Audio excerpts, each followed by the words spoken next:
다니엘서 11장 1절부터 9절까지 말씀, 구약성경 1252면입니다. 우리 성경책과 화면을 보면서 함께 말씀을 봉독하겠습니다. 내가 또 메대 사람 다리오 원년에 일어나 그를 도와서 그를 강하게 한 일이 있었느니라. 이제 내가 참된 것을 내게 보이리라. 보라, 바사에서 또 새 왕들이 일어날 것이요 그 위에 넷째는 그들보다 심히 부유할 것이며 그가 그 부유함으로 강하여진 후에는 모든 사람을 충동하여 헬라 왕국을 칠 것이며 장차 한 능력 있는 왕이 일어나서 큰 권세로 다스리며 자기 마음대로 행하리라. 그러나 그가 강성할 때에 그의 나라가 갈라져 천하 사방에 나누어질 것이나 그의 자손에게로 돌아가지도 아니할 것이요 또 자기가 주장하던 권세대로도 되지 아니하리니 이는 그 나라가 뽑혀서 그 외에 다른 사람들에게 돌아갈 것임이라. 남방의 왕은 강할 것이나 그 군주들 중 하나는 그보다 강하여 권세를 떨치리니 그의 권세가 심히 클 것이요 몇 해 후에 그들이 서로 단합하리니 곧 남방 왕의 딸이 북방 왕에게 가서 화친하리라. 그러나 그 공주의 힘이 쇠하고 그 왕은 서지 못하며 권세가 없어질 뿐 아니라 그 공주와 그를 데리고 온 자와 그를 낳은 자와 그때에 도와주던 자가 다 버림을 당하리라. 그러나 그 공주의 본 족속에게서 난 자 중에 한 사람이 왕위를 이어 권세를 받아 북방 왕의 군대를 치러 와서 그의 성에 들어가서 그들을 쳐서 이기고 그 신들과 부어 만든 우상들과 은과 금의 아름다운 그릇들은 다 노력하여 애굽으로 가져갈 것이요 몇 해 동안은 그가 북방 왕을 치지 아니하리라. 북방 왕이 남방 왕의 왕국으로 쳐들어갈 것이나 자기 본국으로 물러가리라. 아멘. 다니엘은 하나님을 통하여서 환상을 보게 되어지죠. 이 환상이라는 단어가 히브리어로는 마르아라는 단어입니다. 이 마르아라는 단어는 몇 가지의 의미들이 있는데 그 의미가 첫 번째로는 봄을 표현할 때 마르아라는 단어를 썼고 또 광경이라든지 아니면 형상 그리고 모양 이걸 표현할 때도 마르아라는 단어를 썼습니다. 근데 이 단어가 환상이라는 단어로 번역되어질 때에는 마르아라는 이 단어는 하나님의 계시라는 뜻으로 사용되어지는 단어가 마르아입니다. 근데 이 마르아가 영어로 어떤 단어로 번역되어졌냐면 비전이라는 단어로 번역되어져 있습니다. 즉 비전은 하나님이 주시는 계시라는 것입니다. 그러니 여러분 가끔 그런 말 많이 듣지 않으십니까? 비전의 사람이 되라, 비전을 품는 자가 되라, 비전을 꿈꿔라 라고 말이죠. 근데 이 비전은 누가 주시는 거라고요? 하나님이 주시는 거라는 것입니다. 즉 내가 꾸고 싶다라고 내가 품고 싶다라고 품을 수 없는 게 비전, 마르아라는 단어입니다. 그러니 이것은 하나님이 주시는 마음에 반응하여 내가 순응하며 하나님의 뜻을 움직여 나아갈 때 첫 출발이 되는 것이 바로 환상, 하나님의 계시라는 것이죠. 이 계시로 하나님께서는 다니엘에게 하나님의 뜻을 펼쳐 보여주십니다. 즉 말로써 하나님의 뜻을 알려준 것이 아니라 계시로 다니엘에게 하나님의 뜻을 알려줬다라는 것입니다.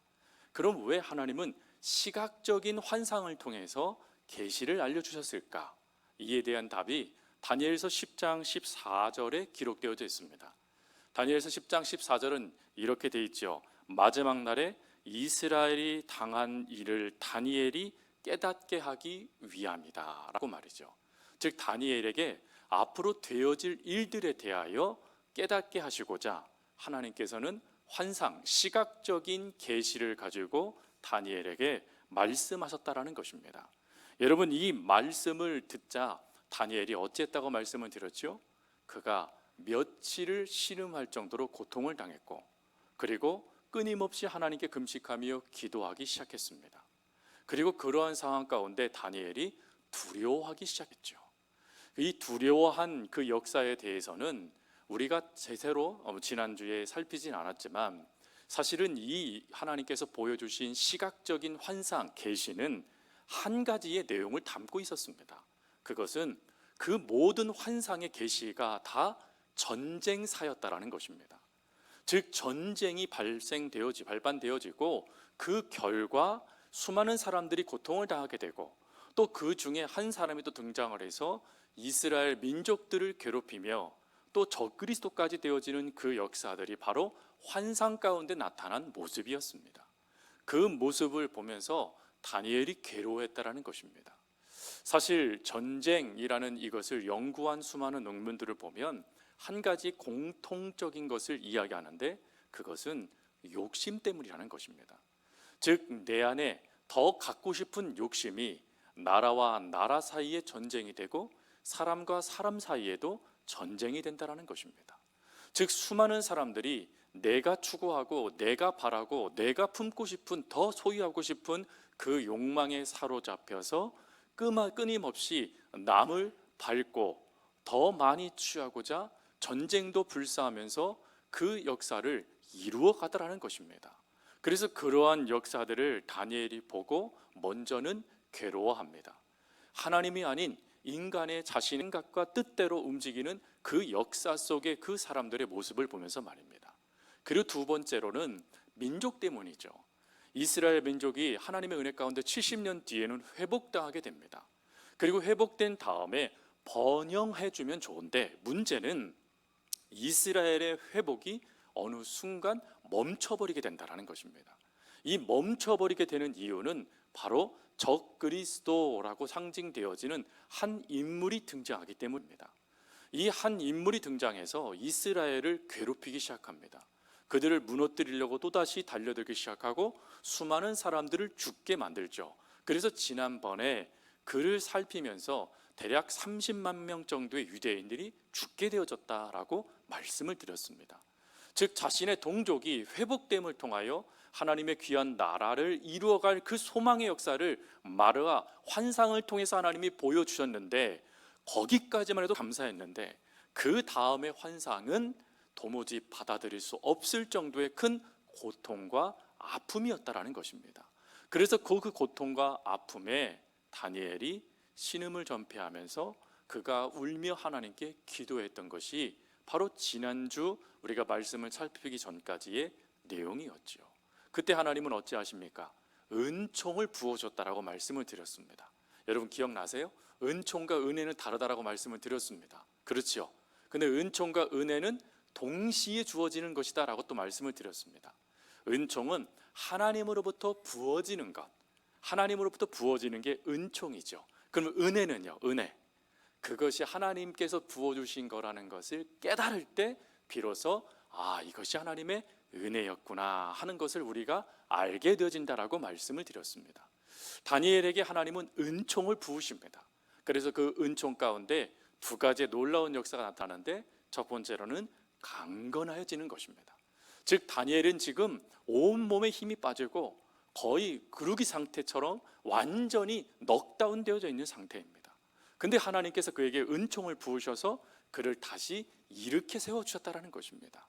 또 거기서 끝나지 않고 두려워하지 않도록, 즉 역사의 그 모습 가운데 두려움에 사로잡히지 않도록 다시금 믿음으로 그 걸음을 걸어가도록 하나님이 역사해 주신 것이 지난주까지의 말씀입니다.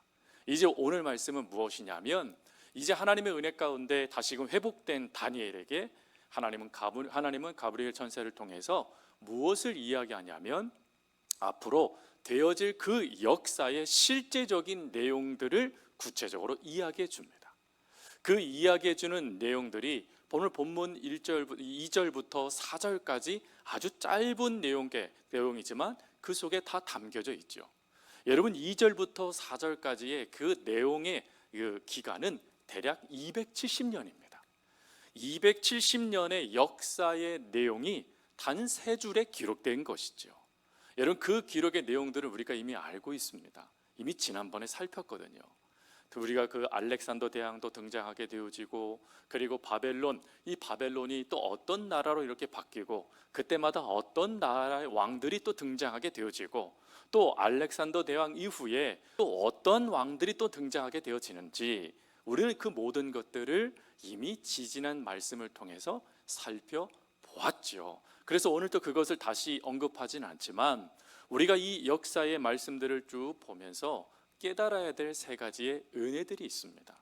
그 은혜들은 첫 번째는 무엇이냐면, 하나님께서는 이 하나님 없는 삶의 결과에 대하여 분명히 경고하신다라는 것입니다. 여러분, 조금 전에 언급되어져 우리가 다 언급하진 않았지만, 알렉산더 대왕뿐만 아니라 그 다음에 나타나는 왕조, 그리고 바벨론과 페르시아의 수많은 왕들이 하나같이 등장하지만 곧 사라지고 맙니다. 특별히 알렉산더 대왕만 잠깐 이야기를 하면, 그는 천하를 통일할 정도의 힘을 갖고 있었던 사람이었습니다. 사실 알렉산더가 등장함을 통해서 언어가 통일됐고 길이 통일되어져서 사도 바울이 복음을 증거하는데 큰 이 역사의 밑거름을 준 사람이 바로 알렉산더 대왕이었죠. 근데 그 알렉산더 대왕이 어찌합니까? 자신의 뜻을 펼치기 위해서 전쟁을 이룬 것이었습니다. 근데 그 결과요, 아주 보잘것없는 풍토병, 때로는 어떤 학자들은 그가 술 때문에 얻은 병이라고 이야기하는데, 어떤 병인지는 모르겠지만 그 병에 허무하게 죽습니다. 즉, 모든 나라를 자신의 칼 앞에 굴복시켰던 절대 권력을 가진 대왕도 사라지더라는 거예요. 또 그의 아들들은 어떻게 됩니까? 오늘 본문에 나와 있죠. 그의 아들들도 죽고, 그 다음에 장군들이 그 나라를 쪼개갔습니다. 즉, 가정도 완전히 무너져 버리게 되어지죠. 분명한 것은 그는 모든 것을 이루고 모든 것을 자신의 손으로 잡을 수 있다고 생각했던 사람이었습니다. 근데 결과는 어떻습니까? 아무것도 잡히지 못한 채 그저 허망하게 삶을 마감한 인물이 되어졌다는 것입니다. 그럼 왜 그에게 이와 같은 모습이 등장한 것입니까? 이에 대하여 성경학자들은 하나를 분명하게 얘기합니다. 하나님이 그와 함께하지 않았기 때문이다. 하나님 없는 삶을 하나님은 그대로 방치하시고 버리신 결과다라고 이야기합니다. 여러분, 하나님 없는 삶, 이 하나님 없는 삶에 대하여 예수님도 한 비유를 주셨습니다. 그게 누가복음 12장에 나와 있는 어리석은 부자의 비유입니다. 어리석은 부자는 자기가 모든 것을 다 이룬 줄 착각했습니다. 이 모든 것이 내가 노력하고 내 능력에 의해서 주어진 거라 생각했죠. 그래서 창고도 짓고 더 많이 채우고 뭐라고 말합니까? 이제 내가 먹고 즐기겠다라고 이야기합니다. 그럴 때 하나님, 예수님께서 비유 가운데 뭐라고 말씀하십니까? 이 어리석은 자야, 오늘 하나님이 네 생명을 도로 찾으면 이것이 네 것이 되겠느냐라는 말씀을 하세요. 즉, 하나님을 놓치고 내가 이 모든 것을 이루었다라는 그 착각에 빠질 수밖에 없는 게 우리라는 것입니다. 근데 그런 우리들에게 하나님은 이런 왕들의 모습들을 보여주고 역사적인 인물들을 소개시켜 주면서 깨달으라는 거예요. 무엇을요? 하나님 없이 주어지는 모든 것은 헛것이 된다라는 것입니다. 어리석은 행동이라는 것이에요. 그것을 경고하고자 하나님은 먼저 이 말씀을 우리에게 주신 것입니다. 그리고 두 번째 말씀은 무엇입니까? 여러분, 이 놀라운 역사가 그대로 이루어졌습니다. 다니엘은 이 환상을 보고 몇백 년 뒤에나 이 역사들이 이루어지는 거였습니다. 거의 300년, 어떤 사건은 400년 뒤에 이루어질 사건들입니다. 근데 그 사건들이 실제로 하나님의 말씀대로 진행되고 또 하나님의 말씀대로 이루어졌다라는 것입니다. 그럼 이걸 뭘 말하는 것이죠? 이 역사의 주관자는 하나님이시다라는 것입니다. 그 역사의 모든 것을 다 하나님 손안에 있다라는 거예요. 어떤 종교에서는 부처님 손바닥에 있다라고 말을 하지만 아니요, 하나님 손안에 있는 것입니다. 하나님께서 이 역사의 모든 것들을 이미 다니엘에게 환상을 통해서 계시해 주셨고, 그 계시된 역사가 그대로 펼쳐짐을 통하여서 오늘 이 말씀을 읽는 우리들에게 우리가 믿고 있는 하나님이 어떤 분이신지에 대하여 분명한 확신을 가지라고 말씀하시는 것이 본문의 내용입니다. 여러분, 역사에 이루어지지 않은 역사들도 하나님이 이루시는 분이시고 실제로 그대로 행하시는 분이시라면 그 하나님을 믿는 여러분들이 두려워할 것이 무엇이겠습니까? 역사대로 이루시는 하나님이 오늘 우리들에게 주신 이 말씀의 역사를 우리들 가운데 이루시지 않으시겠습니까? 하나님은 분명히 말씀하셨잖아요. 어떤 것 하나도 땅에 떨어지지 않도록 내가 역사하겠다. 하나님의 말씀해 주셨지 않습니까? 그것을 실제로 믿을 수 있는 것이 바로 오늘 본문에 담겨져 있는 역사의 인물들과 그들이 실제로 등장하는 역사의 내용들입니다. 그러니 여러분, 하나님을 온전히 믿으십시오. 이렇게 역사하실 하나님을 온전히 신뢰하는 믿음으로 나아가는 성도님들 될 수 있기를 바랍니다. 그리고 이때 한 가지 꼭 기억하세요. 그게 세 번째입니다. 그것은 이 역사를 주관하시는 하나님이 누구와 함께 하시느냐 하는 겁니다. 누구와 함께 하시죠? 저와 함께 하나요? 예, 저와 함께 하십니다. 성도님들하고는요. 그렇죠, 권사님. 우리와도 함께 하세요. 함께 하시는 하나님이요, 능력의 하나님이시라는 거예요. 그 능력의 하나님께서 오늘도 우리를 사랑으로 품어주시고, 그 능력의 하나님께서 오늘도 우리의 삶을 책임져 주셔서 비록 우리의 삶이 때로는 사망의 음침한 골짜기와 같은 삶이 주어진다 할지라도, 또 때로는 원수 앞에 서서 어쩔 줄 몰라 하는 두려움 가운데 있는 그 고통의 한 복판에 있는다 할지라도 하나님이 어찌하실까요? 지키신다라는 거예요. 함께 하시며 역사해 주신다라는 것입니다. 그러니 이 놀라우신 하나님의 역사하심을 믿기에 다니엘이 다시 일어설 수 있었던 것이고, 그리고 오늘 우리가 믿기에 믿음으로 우리의 신앙의 삶을 걸어갈 수 있는 것입니다. 그러니 다니엘서는요, 어렵고 무섭고 그리고 해석하기 힘든 말씀이 아니에요. 이 말씀의 정확한 모든 것은 역사의 주관자는 하나님이시고, 그 하나님이 우리를 사랑하시며 우리와 언제나 함께 하신다라는 것을 분명히 깨닫게 하시는 말씀이 다니엘서입니다. 그러나 여러분, 이 말씀을 듣고 들을 때마다, 또 말씀을 묵상하실 때마다 이 놀라운 역사를 이루시는 하나님, 그리고 보잘것없는 다니엘과 같은 인생을 크게 하나님의 민족 가운데 쓰임받는 총리가 되도록 역사하시는 하나님, 그리고 사자의 굴이들지라도, 또 수많은 대적들의 모함일지라도, 그리고 그 어떠한 것일지라도 끊임없이 역사하시며 그를 지키시는 하나님이 바로 우리와 함께 하시는 하나님이시다 라는 이 믿음을, 이 말씀을 통하여 깨닫고 그 믿음으로 올 한 해를 살아갈 수 있는, 살아가는 성도님들 다 되어줄 수 있기를 간절히 주님의 이름으로 부탁드립니다.